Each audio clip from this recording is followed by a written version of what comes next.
The Galactic Summit on Station Velar 9 was the biggest event of the year. Hundreds of alien species had gathered here to talk about trade, peace, and the future of the galaxy. The station floated in empty space, far from any planet, a neutral ground where no empire had power over another. Stood alone near the observation deck. He was a human man of 47 years, with black hair that was starting to turn gray at the edges.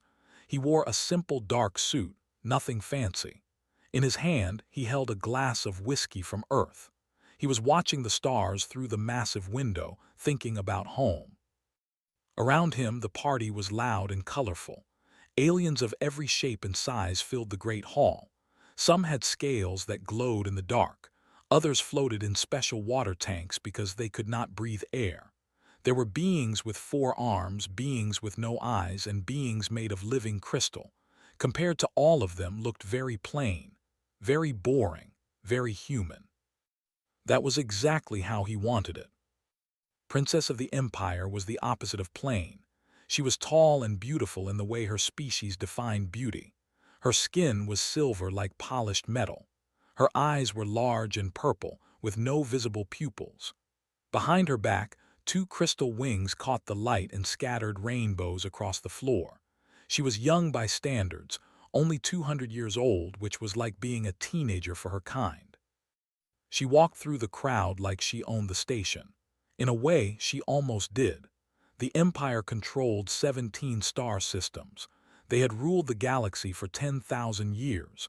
Every species knew to bow when a royal passed by. Had grown up with this power. She had never known anything else. To her, respect was not something to be earned. It was something owed to her by birth. She noticed the humans standing alone by the window. Humans were new to the galaxy. They had only discovered faster-than-light travel 60 years ago. In the eyes of the elder races, they were bobbies, insects, barely worth noticing. Had never spoken to a human before. She had heard they were weak, short-lived, and utterly unremarkable. Looking at this one now, she believed every word. He was so small, so fragile-looking, so plain. A cruel idea formed in her mind. She wanted to have some fun. She walked toward him, her wings held high. Behind her came 4 of her personal guards and her chief advisor, Lord. The crowd parted for her like water around a stone. Conversation stopped. Eyes turned to watch. Did not turn around. He continued watching the stars, sipping his drink. Stopped directly behind him. She waited for him to notice her, to bow, to show some sign of respect. He did not move. Her purple eyes narrowed. She was not used to being ignored. "You," she said, her voice loud enough for everyone nearby to hear. "Human, fetch me a drink." The great hall went silent. Even the background music seemed to fade. Hundreds of aliens turned to stare. Everyone knew what had just happened.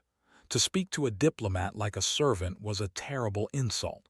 It was either a sign of complete ignorance or a deliberate humiliation. Either way, it demanded a response. Turned slowly, he looked at the princess, he looked at her guards, he looked at the crowd of watching aliens. Then something strange happened, something nobody expected. He smiled. It was not an angry smile or a nervous smile. It was the smile of a man who found something genuinely funny, like a father watching a child say something silly. "No," he said. His voice was calm and quiet. Felt heat rise in her chest. Her silver skin began to turn violet, a sign of anger in her species. No one had ever refused her before. No one had ever dared. "Do you know who I am?" she demanded. Her wings spread wide, making her look larger and more threatening.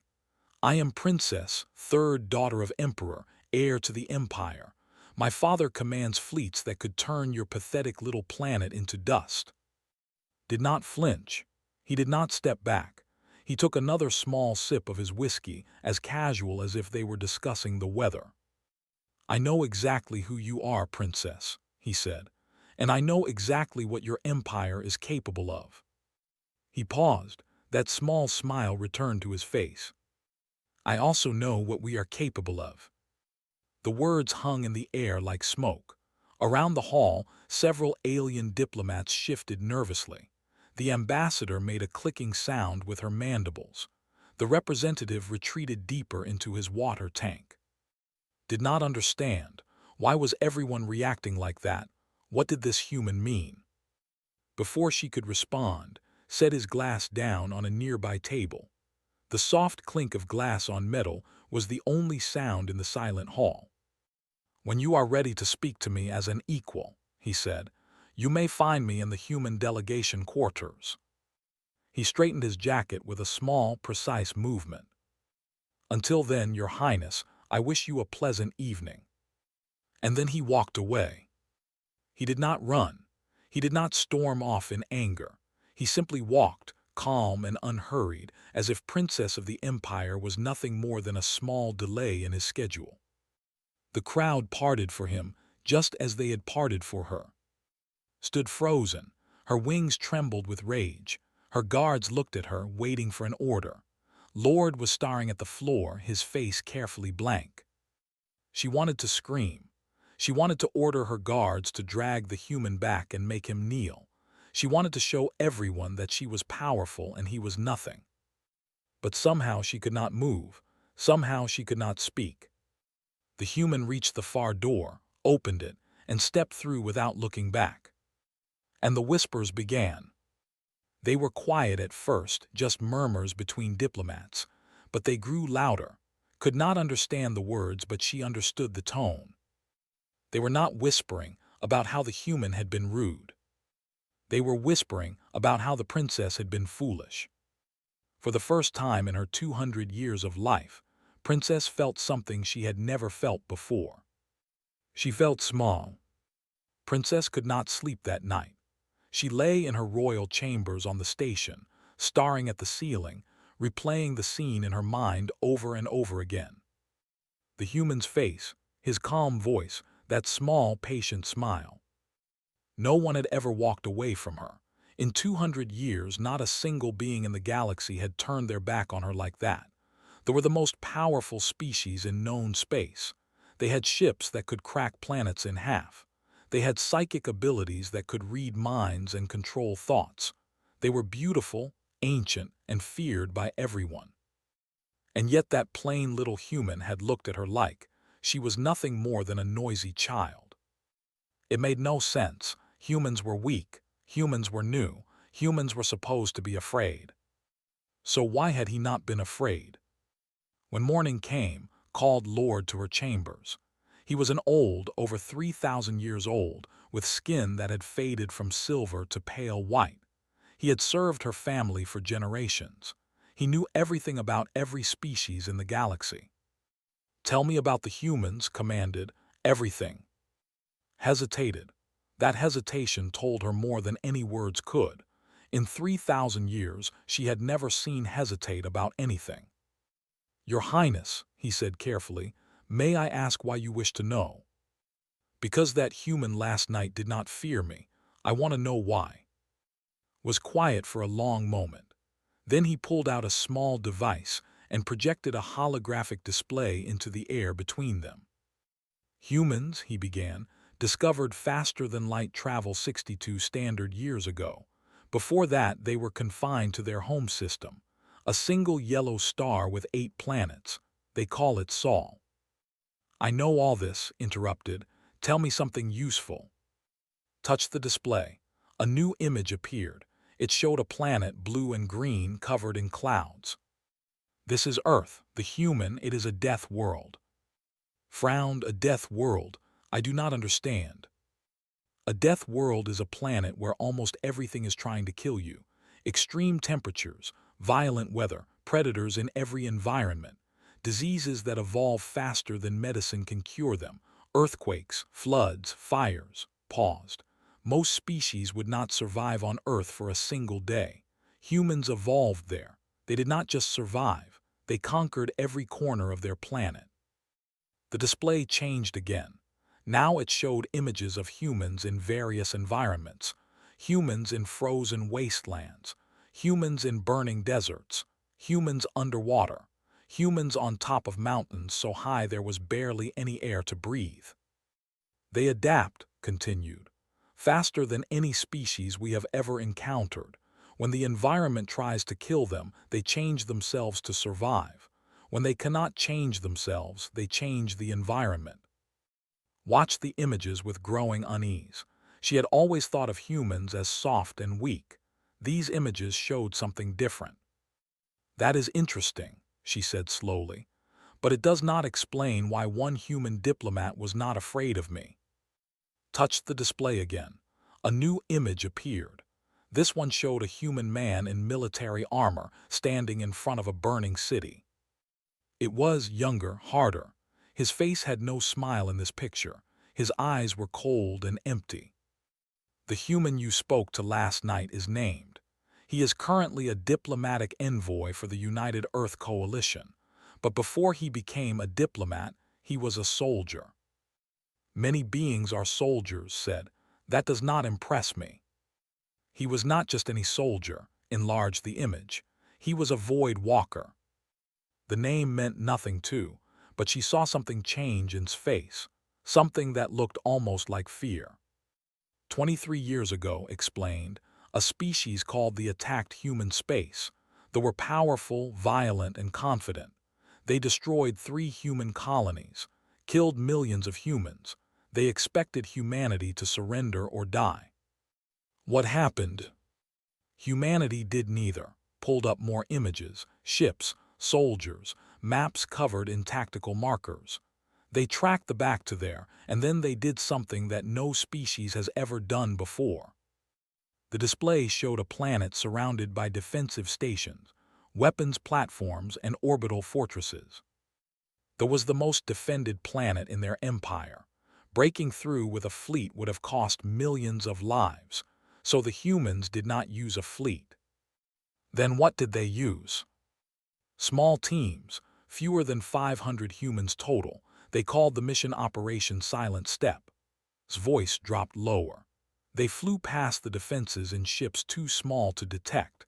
They landed on the planet in drop pods no bigger than coffins.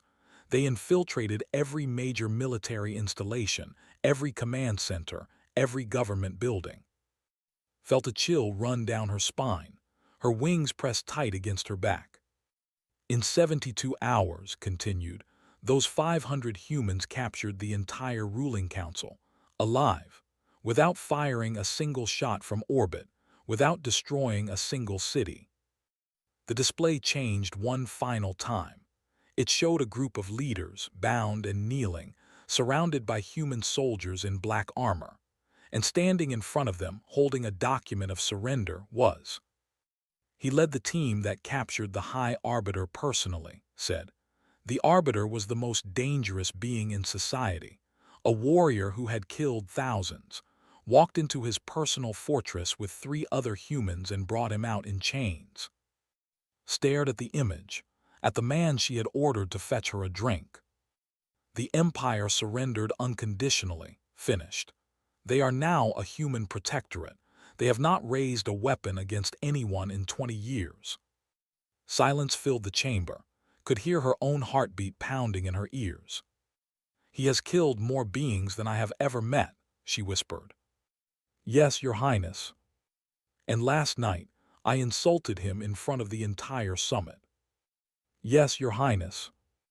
Closed her eyes, she remembered smile, that calm, patient, almost gentle smile. Now she understood it. It was the smile of a predator who had chosen not to bite. Why did he not react? She asked. Why did he not demand satisfaction? Any would have challenged me to a duel for such an insult. Turned off the display. I do not know, Your Highness. Humans are strange. They do not think like we do. They do not react like we do. That is not an answer. It is the only answer I have. Stood up and walked to the window. Outside, the stars stretched forever in every direction. Somewhere out there was Earth, the death world, the home of the strange species that did not fear death.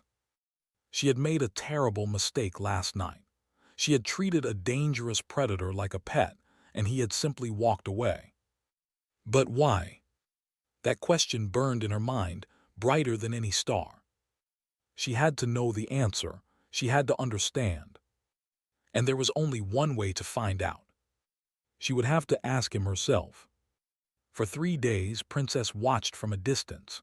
She followed him through the station like a ghost, always staying far enough away that he would not notice her, or so she thought.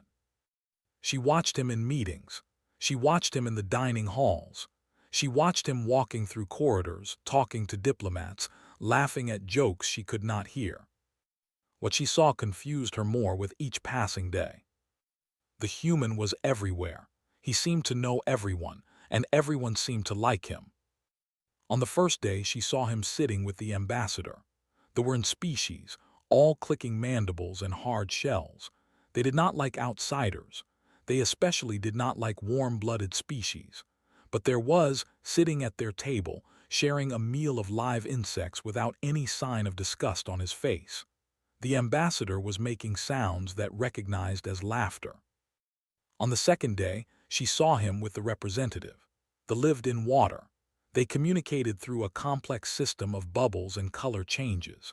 Most species did not bother learning their language because it was so difficult, but had brought a special device that translated his words into bubbles, and he spent 2 hours talking to the about ocean currents on there. The changed colors in a pattern that meant deep happiness. On the third day, she saw something that made her freeze in place. Was sitting with the Morn. The Morn were the oldest species in the galaxy. They had been traveling the stars before they were born. They were strange, silent beings who looked like tall shadows wrapped in gray cloth. No one knew what they looked like underneath. No one knew what they ate or how they reproduced. They did not speak to outsiders. They had not opened diplomatic relations with anyone in over 200 years. And yet there was, sitting across from a Morn elder, having what looked like a conversation. The Morn was making slow gestures with its hidden hands, was nodding, responding with his own careful hand movements. How did a human, a member of a species that had only been in space for 60 years, know how to communicate with the Morn? Felt something strange growing in her chest. It took her a while to recognize it because she had never felt it before. Curiosity. On the fourth day, she found him in the Garden Dome. The Garden Dome was one of the most beautiful places on Station Vealer 9. It was a huge glass bubble filled with plants from 100 different worlds. There were trees with purple leaves and flowers that glowed in the dark. There were vines that moved on their own, and fruits that sang when they were ripe. The air smelled like 1,000 different perfumes mixed together. Was sitting on a bench in the middle of the dome. He was alone, holding something small in his hands. Moved closer, hiding behind a large fern from a world she did not recognize. He was feeding crumbs to a tiny creature. It was brown and gray, with 2 small legs and 2 wings. It hopped around on the bench, pecking at the crumbs he offered. "It is from Mai," he said suddenly. Froze, she had been silent, she had stayed hidden. How did he know she was there? "A sparrow," he continued, still not looking at her. "We brought a few to the station. They adapt well to new places." Did not move, her wings pressed flat against her back. "Humans have excellent peripheral vision," he said, finally turning his head to look at her. "We evolved as persistence predators. We had to see the things trying to eat us while we were busy chasing our own prey." She stepped out from behind the fern.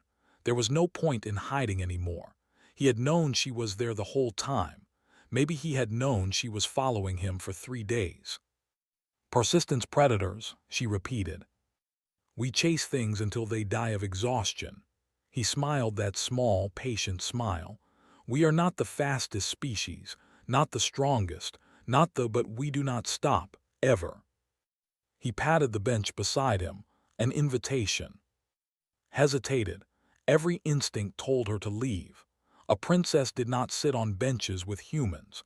A princess did not accept invitations from lesser species. A princess had pride and dignity and thousands of years of tradition. But curiosity was stronger than pride.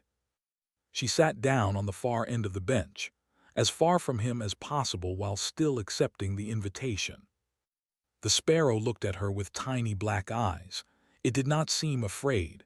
It hopped a little closer to her, then went back to eating crumbs. "I came to say something," said. The words felt strange in her mouth, heavy, difficult. "I know," said, "and I accept." She looked at him sharply. "I did not say anything yet."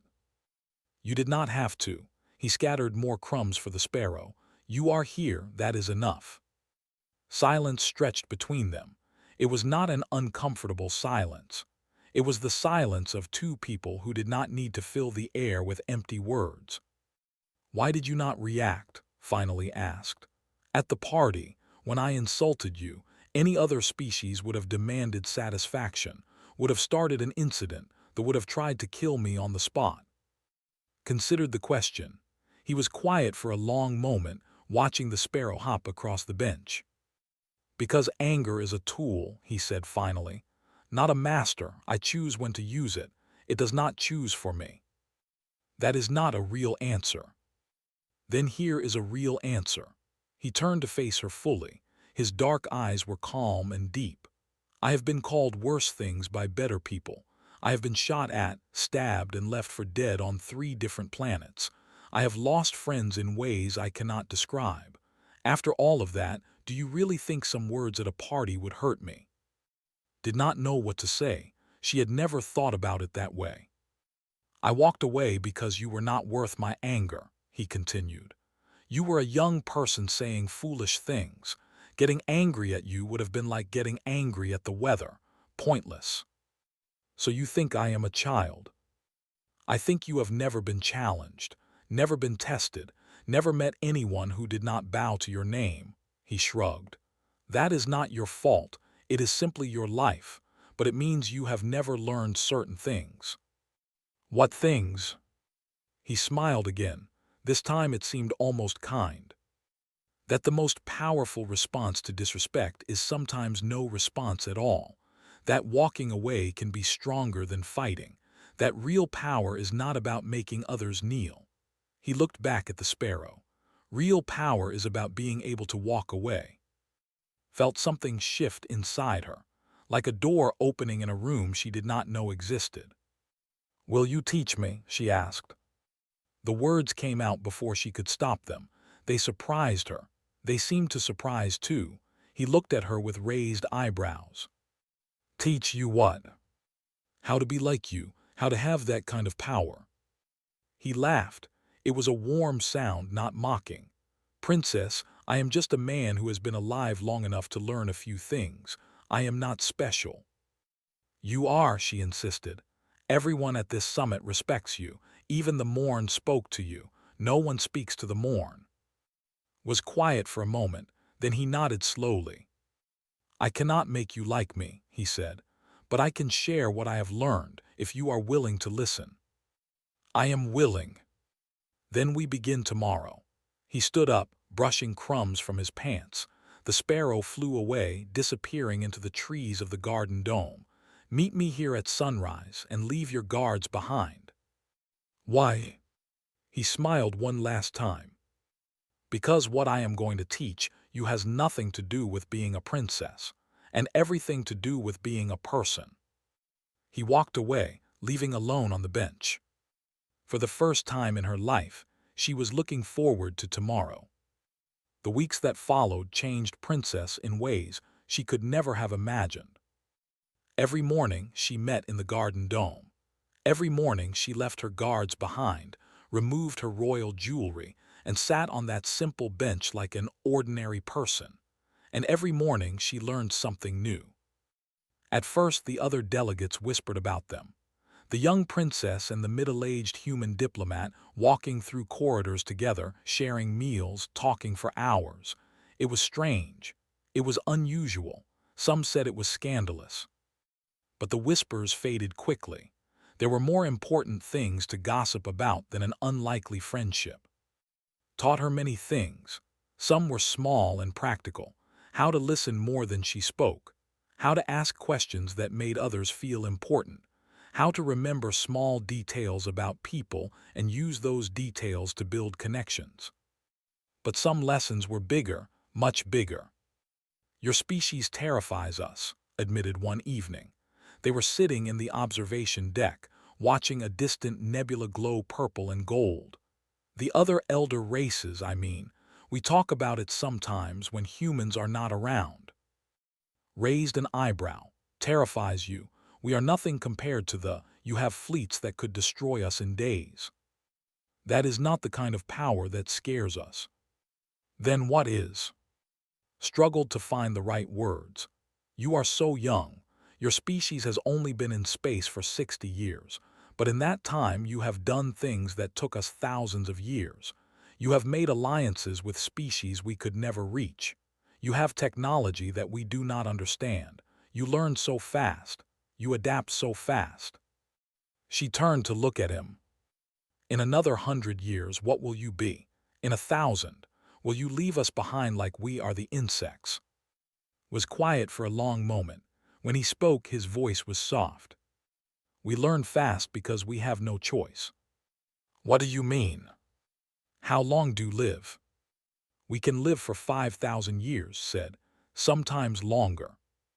"Humans live less than a century. Even with our best medicine, most of us die before we are 100 years old." Stared at him. She knew this, of course. She had read it in the files. But hearing him say it, seeing his face as he spoke, made it feel real in a way it had not before. "That is nothing," she whispered. "That is no time at all." "To you maybe, to us it is everything." He smiled, but there was sadness in it. "We cannot wait for things to change. We cannot be patient. Every year matters, every day matters, because we know that our days are numbered." "Does that not frighten you, knowing you will die so soon?" Laughed. It was a strange laugh, warm and genuine despite the heavy topic. "Princess, every human who has ever lived has known they were going to die. From the moment we are old enough to understand the world, we understand that we will leave it someday." He shook his head. "And yet we built civilizations. We wrote poetry. We created music that made people cry with joy. We fell in love. We raised children who would outlive us." How could not understand it? How do you do anything knowing it will all end? "Because death is not a tragedy to us. It is a deadline."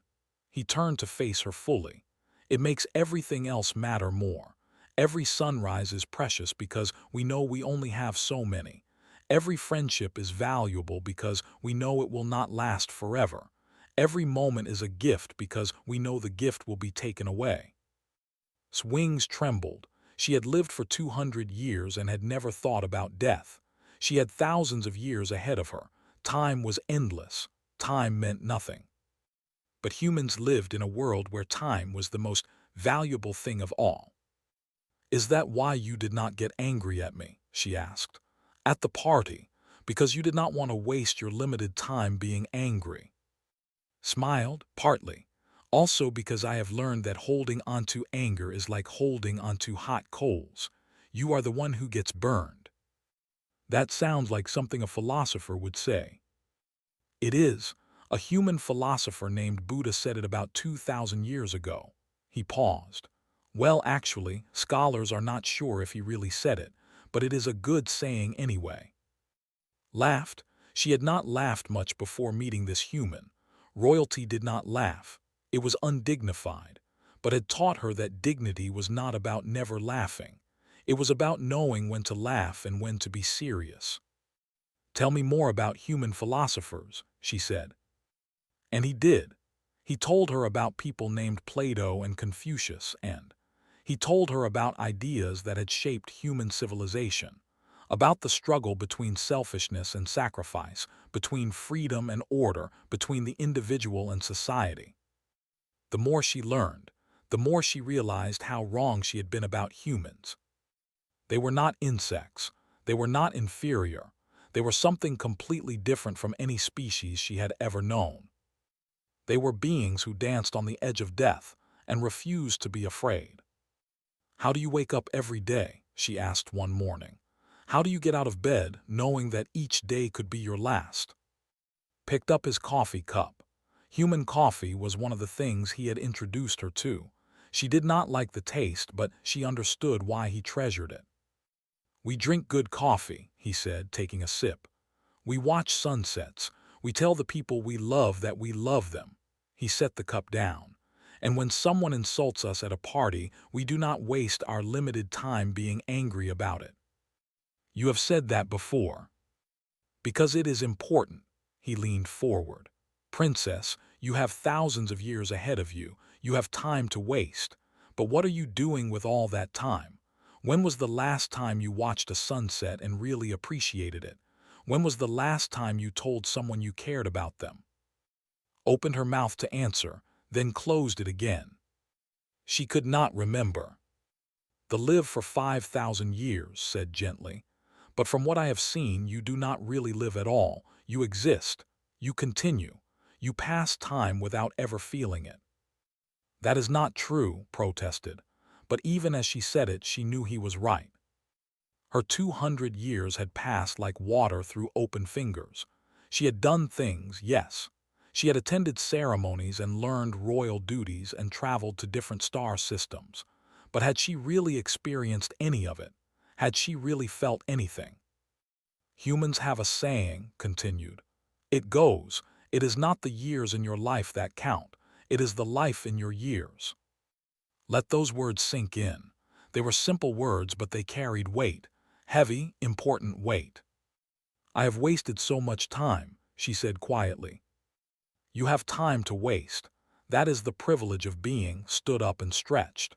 "But now that you know what you have been missing, you can choose to do things differently." "How?" He smiled down at her, that patient, kind, infuriating smile. "Start by watching the sunset tonight. Really watch it. Let yourself feel small. Let yourself feel temporary. Let yourself feel alive." He began to walk away, then stopped and looked back. "And princess, when you return home, tell your father that you care about him, even if it is not the way, even if it feels strange." He paused. "Because one day he will be gone, and you will wish you had said it."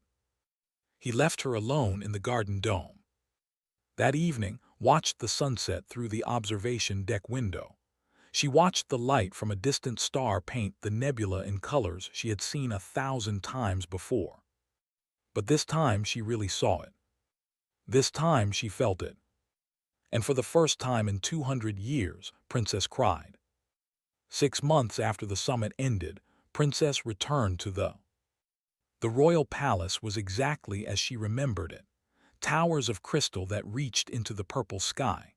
Gardens filled with flowers that had been growing for 10,000 years. Servants who bowed so low their foreheads touched the floor.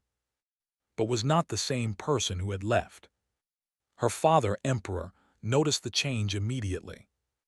He was ancient, even by standards. Over 4,000 years old, with skin that had faded from silver to pale gray.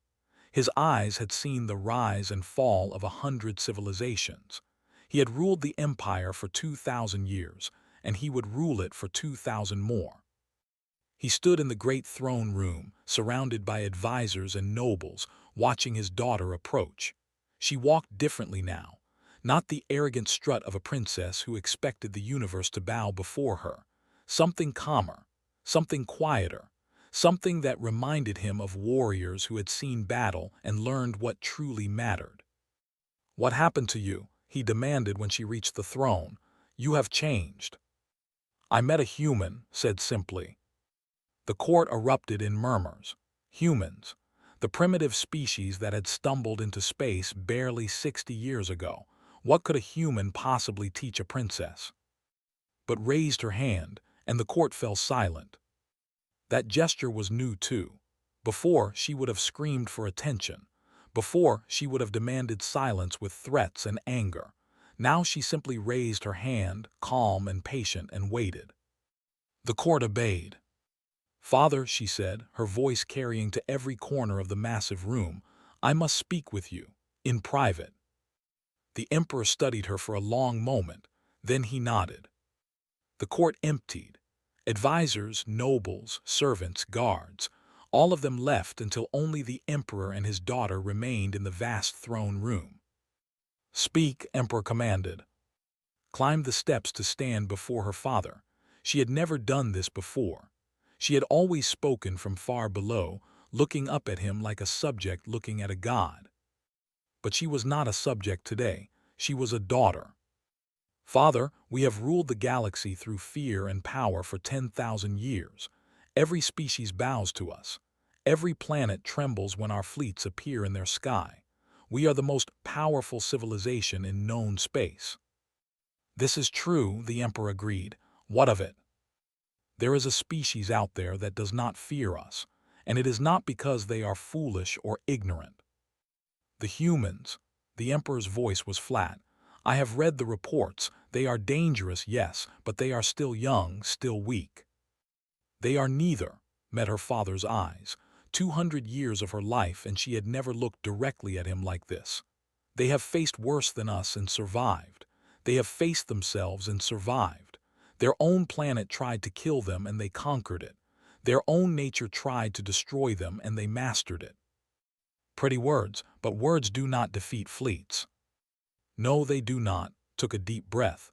"But fleets can be destroyed, power can be lost. Fear fades when you show weakness. The had fleets, the had power, where are they now?" The Emperor said nothing, but his eyes narrowed slightly. "I learned something from the human," continued. "Something I never learned in 200 years of royal education. Something our advisors could not teach me. Something you could not teach me." "And what is that?" "That real power is not about making others kneel. Real power is about being able to walk away. Real power is about choosing not to fight when you could win easily." She paused. "Real power is about earning respect instead of demanding it." The throne room was silent. Dust floated in the beams of purple light streaming through the crystal windows. Somewhere far away, a bird was singing. "The humans do not need to defeat us in battle," said. "They just need to wait. Every year they grow stronger. Every year they make more allies. Every year they learn more about the galaxy." She stepped closer to her father. "In 1,000 years they might be stronger than us. In 10,000 years they might rule the galaxy. And when that day comes, will they remember us as enemies or as friends?" Emperor was quiet for a very long time. His ancient eyes stared at something far away, beyond the walls of the throne room, beyond the planet itself. "You suggest we fear these humans," he said finally. "I suggest we respect them, before it is too late to earn their respect in return." The Emperor closed his eyes. When he opened them again, there was something new in his expression, something had never seen before. "I remember when your mother died," he said softly. 300 years ago. She was young, even younger than you. A disease we could not cure. I held her hand as she faded away, and I promised myself I would never feel that pain again." Felt her heart clench. Her father never spoke about her mother. Never. In 200 years he had not mentioned her once. "I closed my heart after that day. I became the emperor that the empire needed. Cold, strong, powerful. I raised you to be the same way. I taught you that feelings were weakness, that emotion was danger." He shook his head slowly. "Perhaps I was wrong." "Father, go to your human. Tell him that the empire wishes to discuss a formal alliance." The emperor smiled.